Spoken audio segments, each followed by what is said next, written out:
Yeah. So, actually, the very first guest that had on the podcast said to me, "One woman's admission is another's permission." And that Mhm. kind of stuck with me. And I feel like that flows through every interview that I've done so far. It flows through every person I've worked with. Is like just hearing another woman say, like, "Hey, I love being a mom, but it's really hard." Mhm. Is like the permission slip that some people need to be like, you know what, it is. Actually, it is really, I didn't love it today. It was very hard. And just kind of having that camaraderie around, you have different beliefs or whatever, you do things differently. But at the core end of it, like we're all more alike than we are different. Welcome to Medicine, Motherhood, and Missions, the podcast where real life meets big dreams. I'm Johanna, your host, and every episode will dive into inspiring stories from PAs, doctors, and professionals who are also dreamers and mission-driven changemakers. From the hospital halls to the hearts of our homes, and even into communities across the world, we'll laugh, learn, and uncover the challenges, triumphs, and everything in between as we see life through each other's perspectives. Looking for more joy and balance in your career?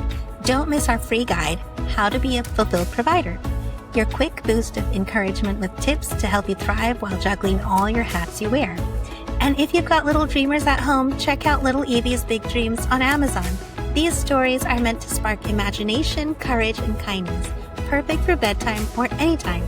Follow along as Evie, a little Sri Lankan girl, brings joy and creativity to her community while daring to dream big. This podcast is also brought to you with love by the Ephraim Foundation International, because empowering children and families in rural Sri Lanka isn't just charity, it's continuing a legacy of hope and creating futures full of possibility. So grab your cup of coffee or tea, settle in, and get ready for uplifting conversations that will leave you inspired and equipped to make a greater impact. Let's jump in.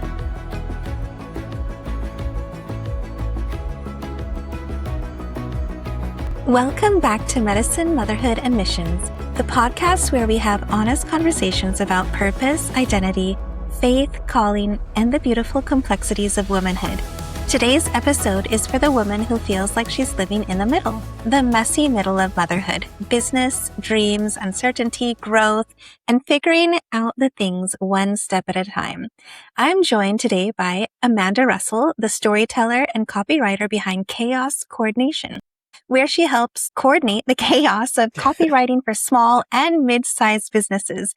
She's also the host of the Chaotic Middle podcast, where she has real and relatable conversations with women navigating the in-between seasons of building businesses, pursuing purposes, and redefining success. In this episode, we talk about motherhood, identity, the pressure women feel to hold everything together, and how to keep showing up when we feel life feels chaotic. Amanda shares encouragement with women who feel unseen, overwhelmed, or stuck in the middle of becoming. This conversation is honest, refreshing, and deeply encouraging, and I think so many women are going to see themselves in it. So wherever you're listening from, driving, folding laundry, charting, working, or taking a moment for yourself, I'm so grateful you're here. Let's dive into today's conversation with Amanda Russell. Thank you so much, Amanda, for joining me today on the podcast. I'm really excited for this. Yeah, thank you for having me. I'm excited to chat with you a bit. Yeah, I know we chatted a little bit a few weeks ago, or maybe it was just a week ago. Life is so busy. Sometimes we lose track of time, but I feel like it's definitely going to be a conversation that a lot of women really kind of feel. And tell us, for the listeners meeting you for the first time, who is Amanda outside of the roles and titles that you have? Yeah, so that's a great question. And you're starting off with a hard one. Honestly, who am I? I don't know. Besides being a mom and a business owner and a wife, I'm just someone who wants to make the world a better place, I guess, right? Like I just want to do my best and help people along the way. And so I guess that's who I am. That's my mission. Yeah. And what kind of was that what was the actual inspiration for you to create that chaos coordination business and later launch the Chaotic Middle podcast? Yeah, sure. So I have been in business I'm a copywriter, content strategist, like you said, for small and mid-sized businesses. I've been doing this now for 7 years. Before I started the business, I was a corporate paralegal for a decade. And then I had 3 kids in 4 years. And that is like a lot of kids and not a whole lot of years. So I was a little bit overwhelmed. And so I quit my job and I started the business because I wanted to do work that really meant something to me. I wanted to be able to help other people tell their stories. I always say, tell your story to build your brand. So I wanted to kind of help humanize marketing a little bit for entrepreneurs and small businesses. But I also needed something that worked with my kids' schedule because commuting every day, an hour plus, and working a 9 to 5 like that, like that's great when it works for people. But I wasn't in the situation where I had the leadership that was willing to work with me on that. It was very rigid. So yeah, I started the business and it kind of just like organically evolved into what it is now. And then about a year ago, I decided that obviously, I love my clients. I love the people that I work with. I love what I do. But I wanted to connect with even more women that might not necessarily need a brand or I might not need to write their website copy or their blogs, or we don't not need to work together like on a business level, but they still have an amazing story to tell. And so that is where the chaotic middle was born from. It's just another way to tell women's stories. And so, yeah, it's been fun. It's been fun getting to just talk to people that I would never connect with like in my regular life, just all over. Yeah. So that's kind of, I just want to hear people's stories and I want to tell people's stories. And so that's kind of where the business and the podcast. Yeah, it's so funny because we were talking about it and we're like, we really have similar missions in our work and podcasts because storytelling is everything, right? It's kind of the way people connect and resonate with something that is in their own experiences. And that's how even the Medicine Motherhood Missions podcast started, was the desire to share stories of women so that it can encourage and uplift others. Like hearing how you started a whole entire business in the midst of having 3 kids under the age of 4, which a lot of women can relate to, and they want to contribute. They want to have that fulfillment in a work or career, but time is of the essence and like very limited when you have like 3 small kids. So it's pretty incredible that you had the gumption and grit to start something completely new, because that's not an easy step to take. And your business has really kind of taken off since then. And I know even the Chaotic Middle podcast is something that can resonate with a lot of women out there too. So that's a pretty amazing thing that you have done in your own life. Oh, thanks. And in a way, it's that whole experience and story of yours is pretty amazing, even though you're saying you want to meet other women whose stories resonate with others. Yeah, no. So a big part of it too was that I had really bad postpartum depression with my oldest and my youngest. For some reason, it didn't hit me with my middle one. I don't know why. It's funny how that works, right? But one of the things that really got me through that with my third was listening to podcasts, because it was just to hear that adult voice, someone else. I wasn't just talking to my kids. And so, yeah, I feel like if I can connect that way with another woman, or if I can help that way, like you really never know who's listening and who needs to hear your story. So, yeah. That's really true. And motherhood can be beautiful and stretching at the same time. And how has like becoming a mother shaped your identity? Yeah, I think it's so cliche, but like my kids really do make me want to be not only a better person, but like to leave the world in a better place. And so that ties in a lot to the work that I do. Like the clients that I pick, they're making their communities in some way better. There's a lot of noise in the world, but especially in marketing and in digital marketing, especially. So if I can partner with companies and entrepreneurs that are like doing really good things in their communities, that makes me feel better that I didn't lend my voice, but that I helped them kind of forge their voice, because that's the goal, right? Like I want to leave it better than I found it, especially for my kids. And so, yeah. Yeah. It's interesting you said that, because even in my own life, I mean, I had these dreams of different aspirations, but when I became a mom, my daughter, she kind of inspired me to be better, as you said. And it kind of makes you realize like this world is full of these new generations coming forth one over and over. And what kind of examples are we leaving behind?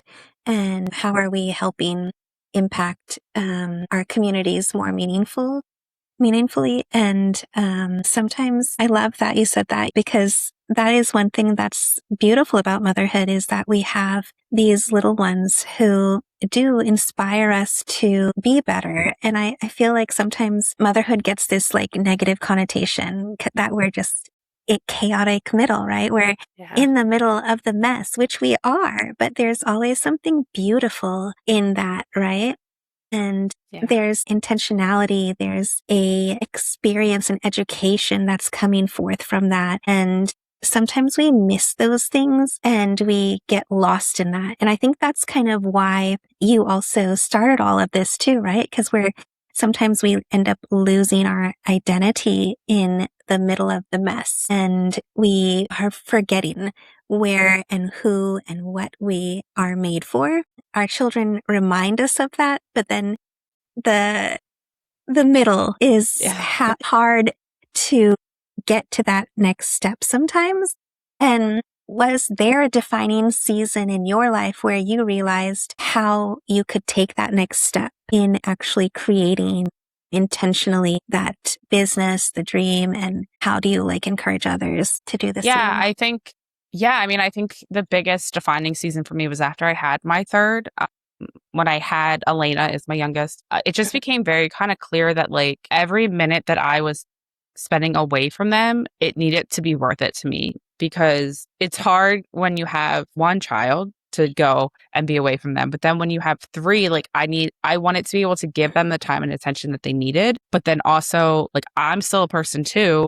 And so it's kind of learning how to balance all of that. And I'm not saying that I'm the best at it. There are some days that I'm very bad at it.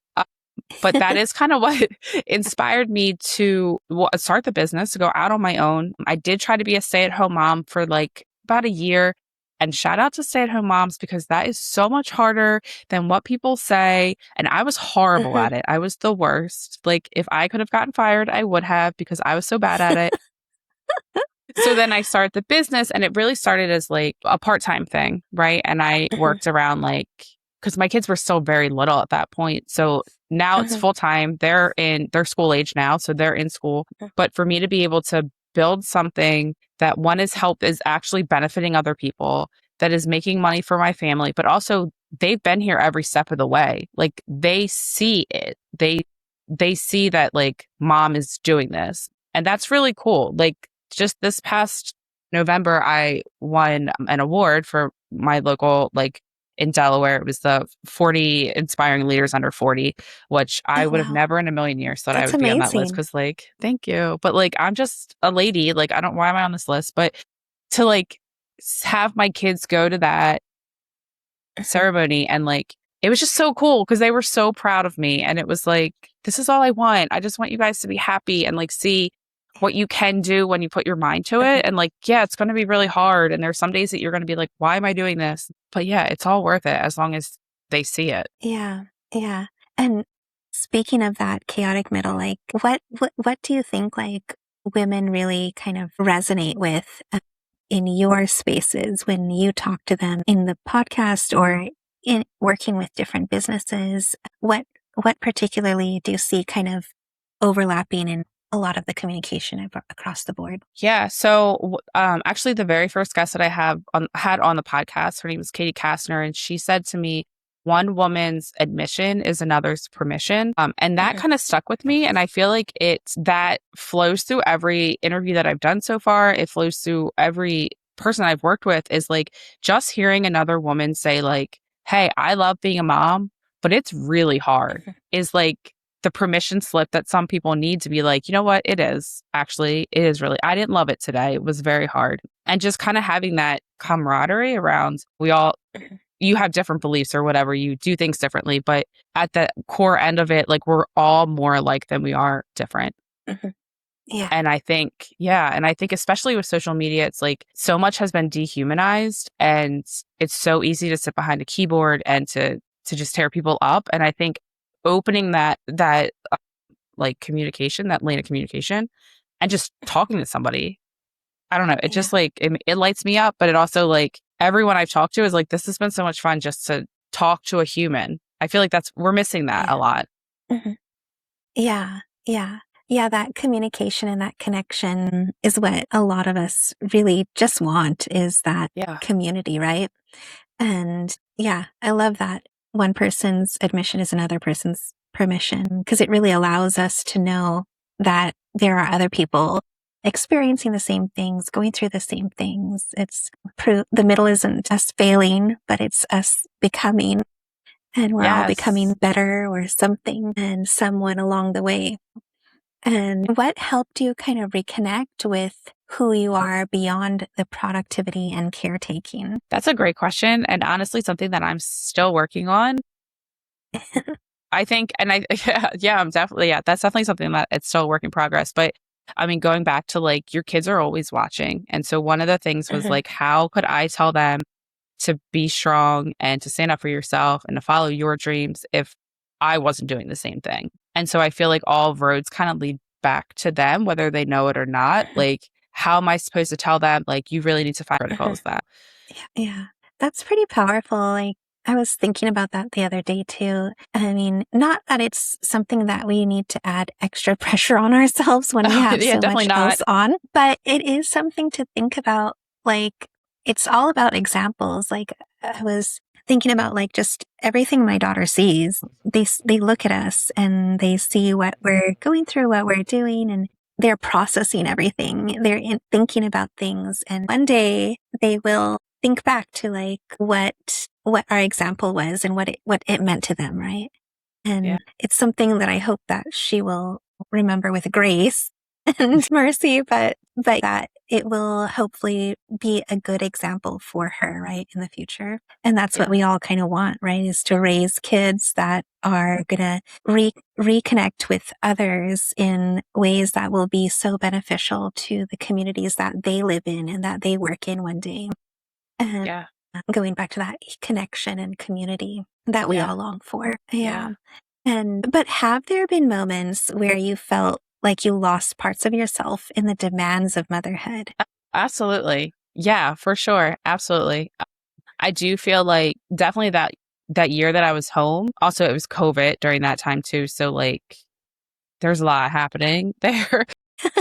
Yeah. Everyone is at home. Yeah, everyone is here. And so it's like, yeah, it's easy to lose yourself, especially when you're Mhm, the caretaker, when you're the mom, when everyone comes to you, like you're the one holding everyone together. So yeah, it is very easy to lose yourself there. But I also really thrive in that. Like I thrive in making sure the people around me are well taken care of and seen and mhm, heard. And I think a lot of that relates to me, not to get like super into my backstory, but like I didn't have that growing up. I didn't have a mom who saw me, who heard me, who understood me. So like that I guess is that plays a big role in who I am because I want to make sure that mhm, everyone around me feels like they are seen, they're heard, like you are contributing something, whether it's my kids or anybody really. mhm. So that's a big part of who I am too. And so yeah, but you do lose yourself. It's that how can you not?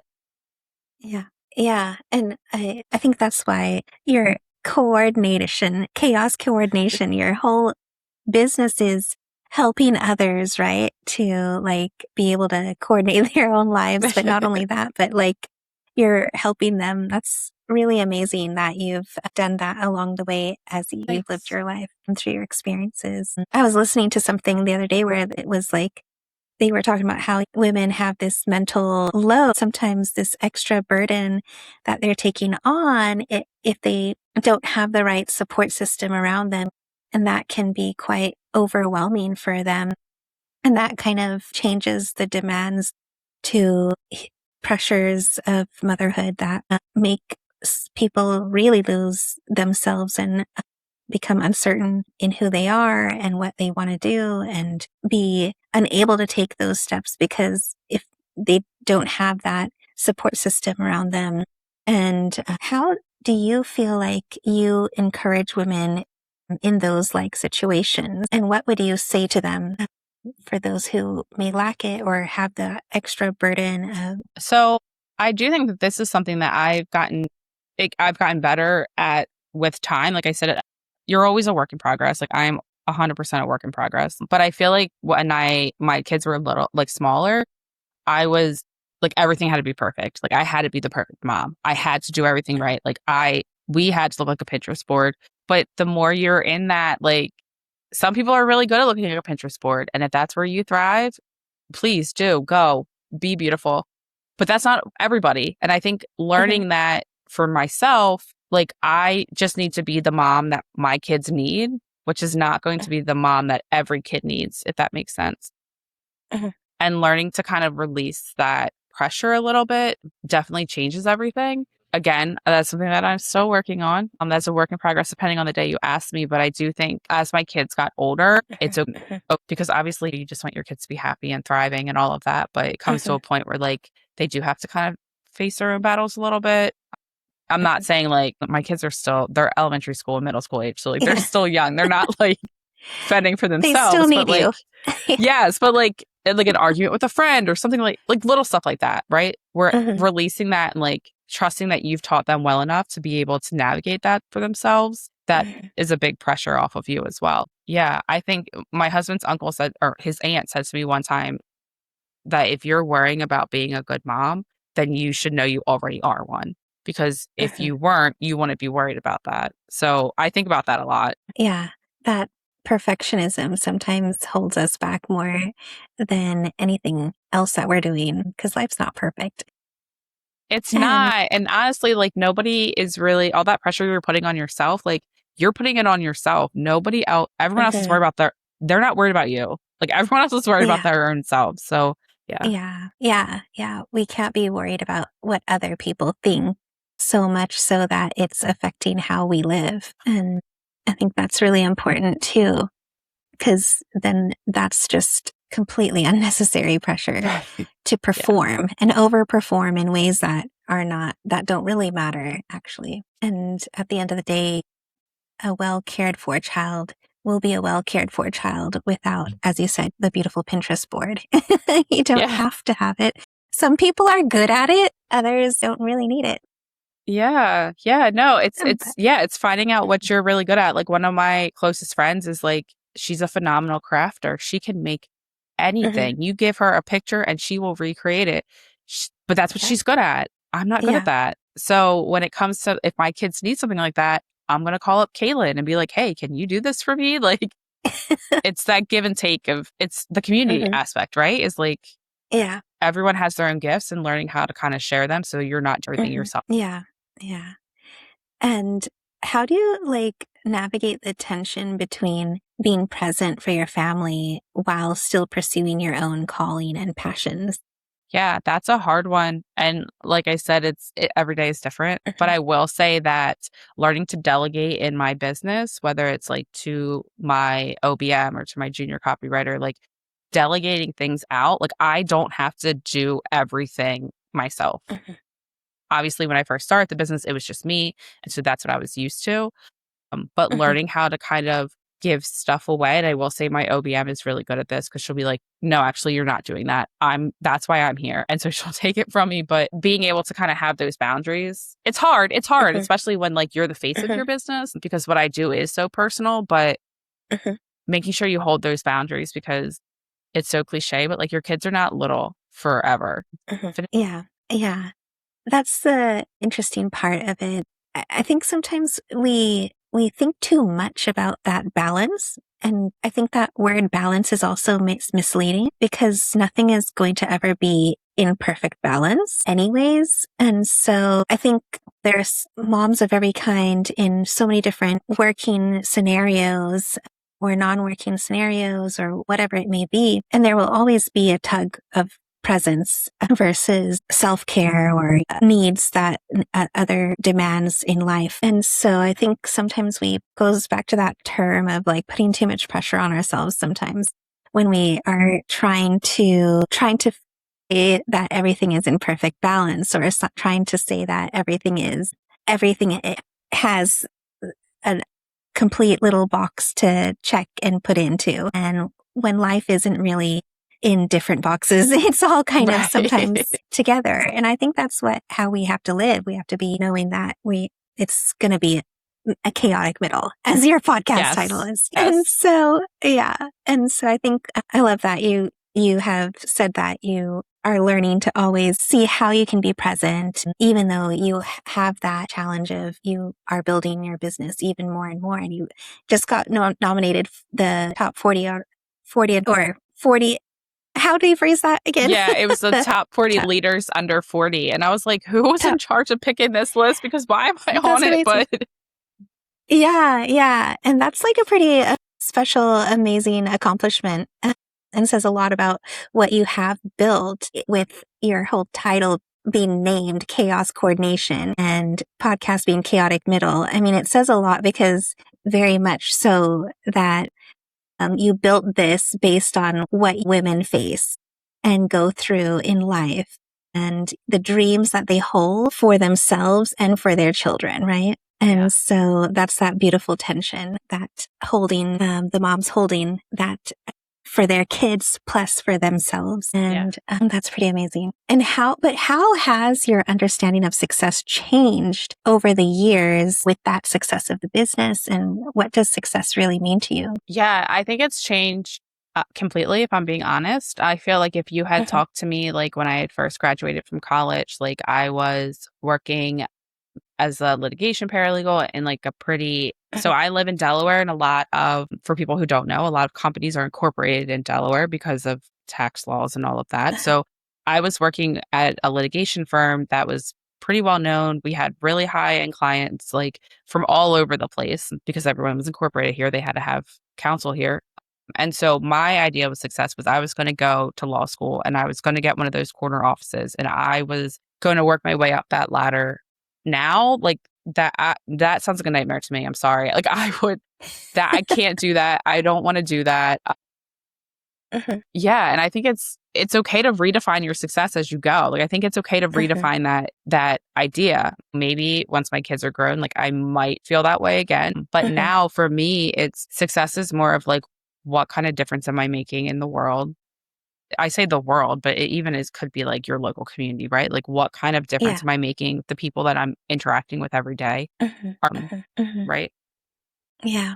Do you think like sometimes there's like a pressure to feel guilty because you want to leave the place better outside of just your own home? Yeah. Yes, absolutely. Absolutely. So I live in a small town. I'm pretty involved with my local government. I serve on 2 different commissions there. And so for a while, I was spending a lot of time in town hall because we were having a lot going on. And so I always felt kind of bad, like I'm volunteering all of this time here when I really should be home with my kids. And so it's like that tug, like you said. I don't like the word balance either. I need to come up with a different word for that. But Yeah. to like, yeah, to be able to leave, like everything is a mess and it feels like there's so many fires that you could put out. So how do you pick which one to do first? Yeah, that's true. You have to pick it's kind of just like what you were saying when you delegate things in your business. You delegate what you don't need to actually do at the moment and tasks and things that others can do very well on their own without you having to also use your time and energy for. Yeah. Cause, but how do you deal with that guilt, or have you let go of that guilt? And what would you tell to moms who may still feel that guilt? Yeah, I think I'm gonna say it again, like it's a day-to-day struggle. I feel like sometimes I don't feel guilty at all. And then some days I like it's like incapacitating. I feel so guilty. But I think it's hard. I think it's just to remember like your reasoning. One of my favorite things to always go back to, it's so stupid actually. Jalen Hurts said it when the Eagles won the Super Bowl, was that I had a purpose before anyone had an opinion. And so obviously he's talking about football, right? Like that. But I always kind of go back to that. Like I had a purpose. Sometimes you're still finding what that purpose is. And it's okay to pivot from what that purpose is. But that's more important than anyone's opinion. That's more important than anyone's like, and that guilt all comes from like accepting other people's judgments and accepting their opinions. So yeah, just kind of going back to like are my kids good? Are they fed? Are they happy? Like, that's my purpose. And if that's taken care of, then why am I worried about what's making me feel guilty? Some days that's easier said. That's awesome. Perfectly said. Yeah. Yeah. So many women feel stuck in like the in-between seasons. As you said, sometimes the purpose changes. They're not where they used to be, but they are not where they hope to go to. What would you encourage them in, or like what word of encouragement would you give to those kinds of feelings? It's okay. It's okay to change. It's okay to pivot. I think in talking to people for the podcast specifically, every single woman has pivoted at some point. Some pivots are bigger than others, but they've all done it. And so I don't know if it's like the way I was raised or if this is like something that's shared amongst everyone, but it's like you pick a career when you get out of high school and that is your career. That is what you're going to do. You're going to stay there. And that idea is kind of changing, I think, in society as a whole, but it's okay to pivot. It's okay to change what's important to you. That's okay. It's okay. And if you don't know too, if you're feeling guilty because you don't know the next step, it's also okay to just kind of sit in that for a minute until you figure it out. Yeah. Yeah. I think that's definitely changing, especially I think we're seeing Gen Z and even millennials. They're shifting and changing and transitioning to different careers completely sometimes. And even in the medical field, I feel like there's so many providers out there that they're a doctor, they're a PA, they're a nurse practitioner or whatever. That's part of them, but they also have other hopes and dreams and side businesses and different creative outlets. And sometimes those creative outlets start out as an outlet for creativity or an outlet for stress, but those end up being a calling and a purpose they never even thought they knew they had. And it's not the medical career that they originally had intended for. And so, I mean, that whole idea of just picking one thing and staying in it until you retire is, I feel like, gone out the window. Yeah, thankfully, right? Because if you think about think about like your personal life, right? Like all the skills that you've gained in your medical career, like how you could apply those skills to other careers if you decide to switch, or how you can apply.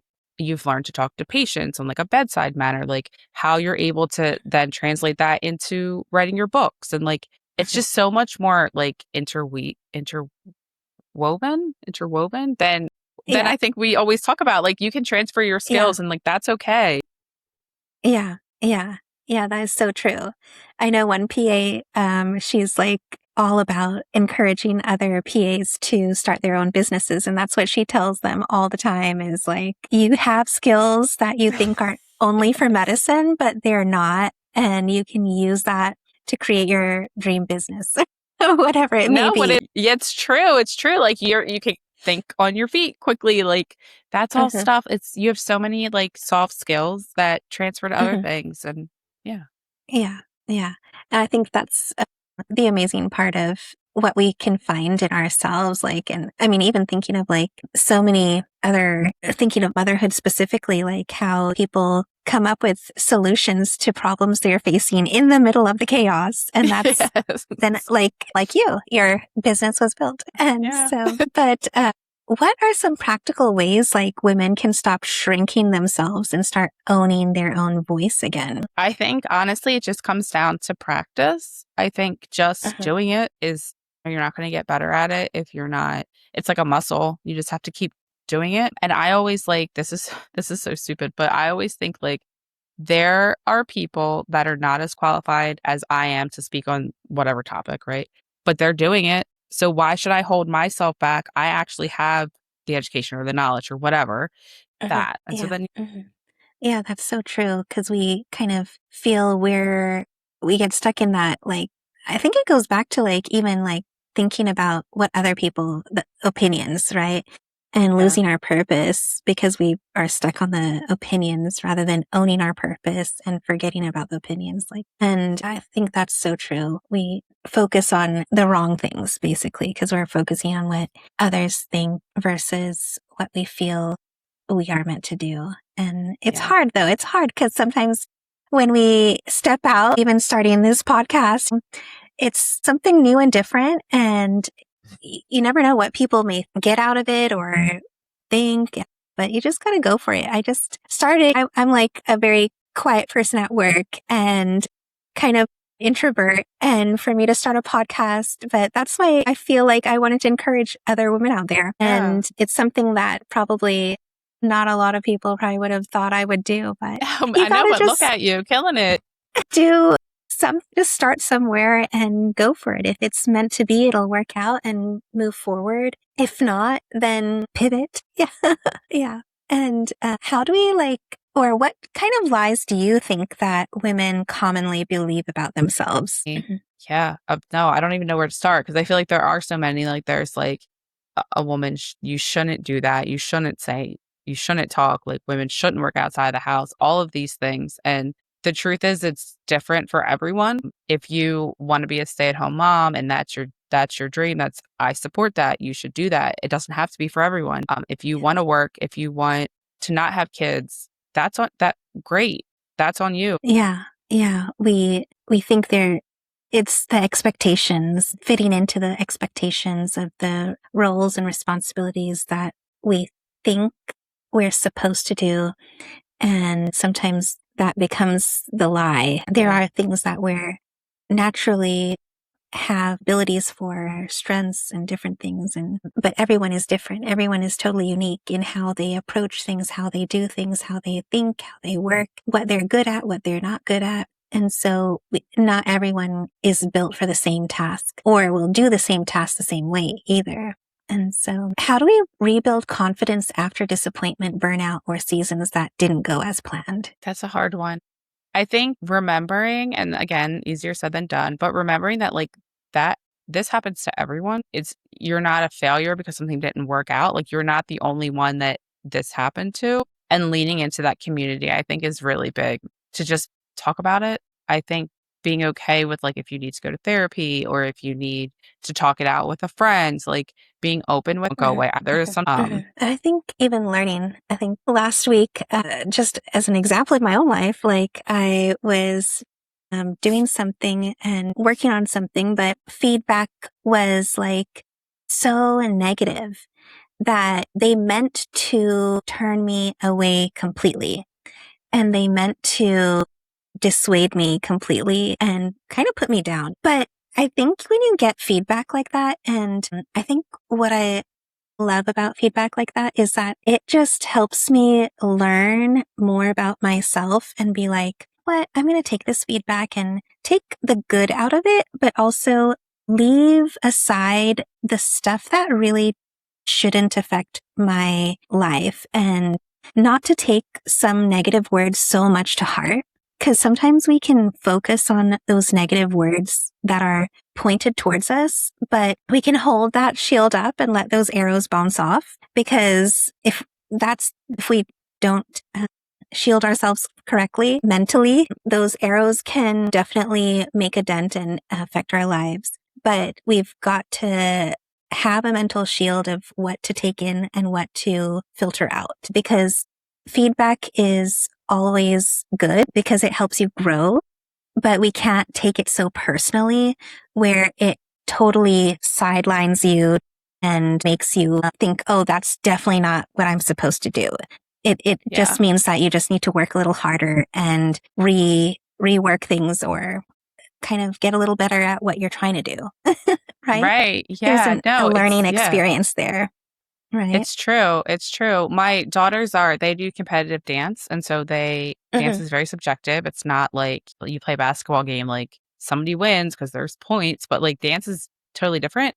And so I'll tell them if they didn't place where they wanted to, this right here was just 3 people's opinions on this day. If I switch out any of these people with, I don't know, someone from the lobby, you're going to get a different result.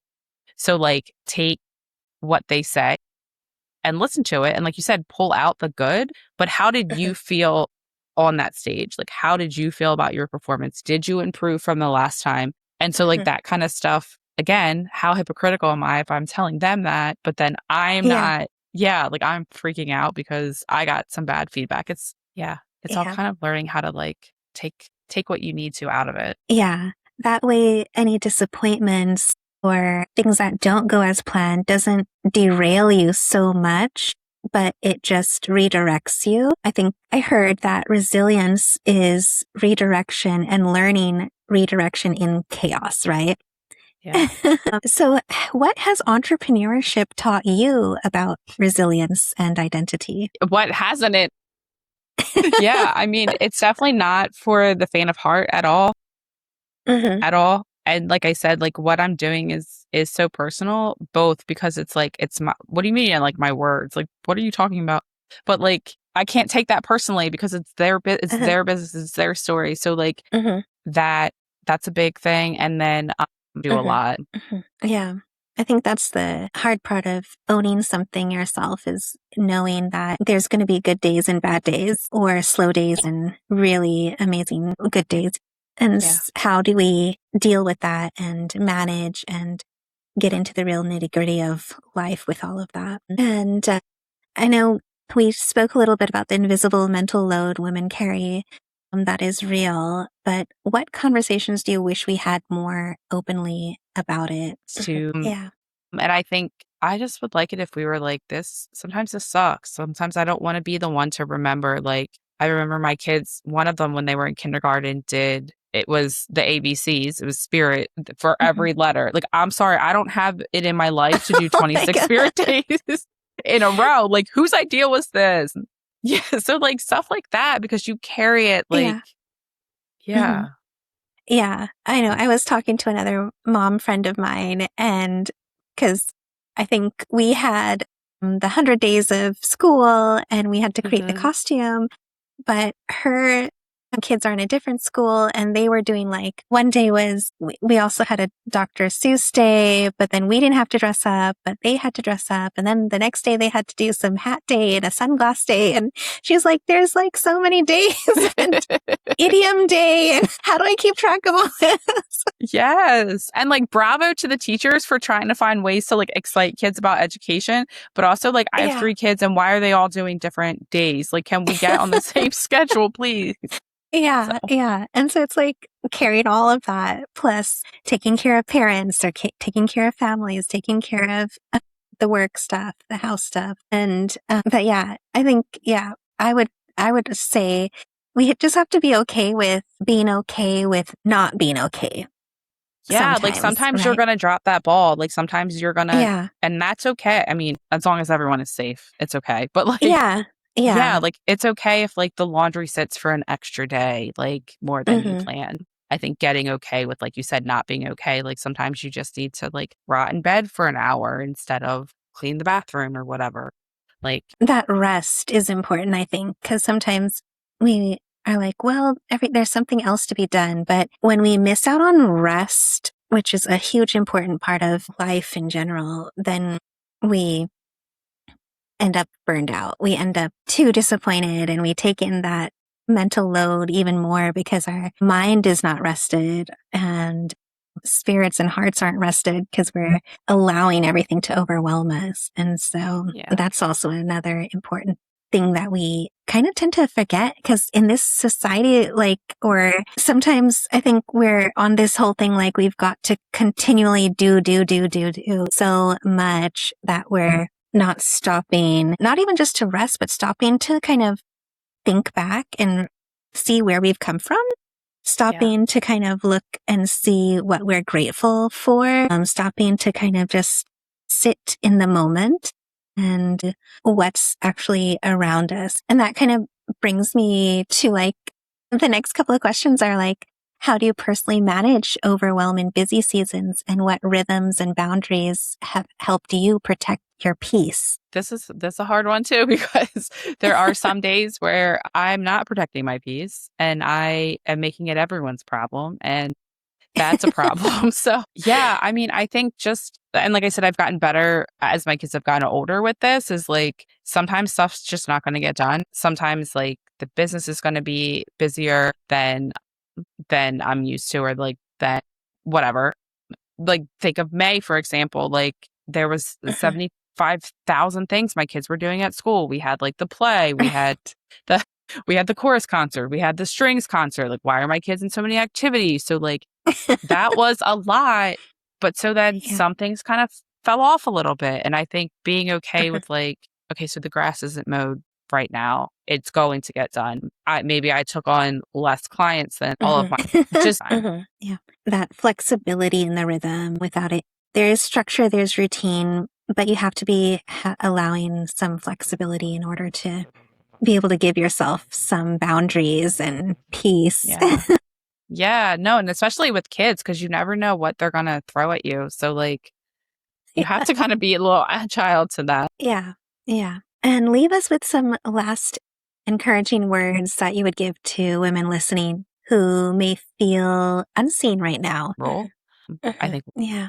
I love that. And yeah. thank you so much, Amanda, for joining us today. I really enjoyed this conversation. And I know it's so relatable to so many out there. And I appreciate your time too for coming on the podcast. No, thanks for having me. It's always so fun to talk to you. So I appreciate it. Yeah, thank you so much. And thank you all so much for tuning into this episode of Medicine, Motherhood, and Missions. I hope today's conversation with Amanda Russell reminded you that in the middle seasons of life, they're not wasted, and they're not wasted seasons. Even in the chaos, uncertainty, and stretching, there can still be growth, purpose, beauty, and becoming. So many women carry invisible pressure to do more, be more, hold everything together perfectly. But this episode is such a reminder that we don't have to have everything figured out to move forward. If this conversation encouraged you, I'd love for you to share it with a friend, post it on social media, leave a review on Apple Podcasts or Spotify. Your support helps these conversations reach more women who may need hope and encouragement right where they are. And you can connect with Amanda and learn more about her work through Chaos Coordination and the Chaotic Middle podcast at Chaos Coordination LLC. I'll have the links in the show notes. And as always, thank you so much for being a part of this community where we continue learning through conversation, growing through shared stories, and reminding one another that our identity is not found solely in achievement or even productivity, but in who we were created to be. Until next time, keep showing up with courage, grace, and purpose, and keep sparking hope. Thank you for joining us in this episode of Medicine, Motherhood, and Missions. We hope you found inspiration, insight, and a sense of connection in the stories we shared today. If you enjoyed today's episode, be sure to subscribe and leave us a review. Your feedback helps us reach more listeners like you. Follow us on Instagram for updates, free downloads, and to join a community of like-minded individuals passionate about making a difference through medicine, motherhood, and mission work. Remember, you're not alone in this journey. Until next time, keep sparking hope, keep healing, keep nurturing, and keep making a difference. This is Johanna signing off from Medicine, Motherhood, and Missions. The medical opinions expressed on this podcast are for informational purposes only and should not be considered as medical advice. Always consult a licensed healthcare provider for personal medical concerns or questions. The views expressed by guests are their own and do not necessarily reflect those of the podcast host.